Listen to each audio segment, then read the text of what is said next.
Jitamang orang kusikurang ibadat puncak al-hajju Arafah.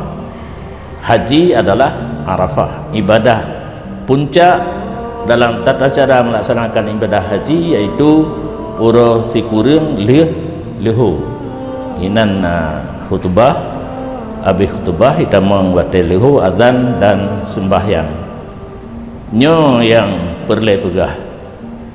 Semayang di Arafah hana jamak kasar, pendapat yang kuat. Semayang tamam, nyokeun tamam, semayang luhu per rakaat, hitamang wate asar, semayang asar per rakaat. Nyo diperintahkan nyonya hai dibiki, diperintahkan mesti semayang jamak kasar 2 rakaat dan musiga tu semayang asar ju lam wate luhu. Getanya bermadhab Syafi'i hana pendapat jamak kasar di Arafah. Yang dikembangkan dino adalah kan surah kitab, tapi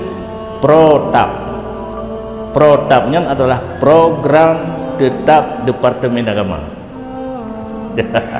Letak masalah yang satu-satunya yang nanti itibit dalilnya jatuh sabok yang nak tawaknya anjing ditetapkan. Jadi kitab tinggal ikut yang berlaku program tetap.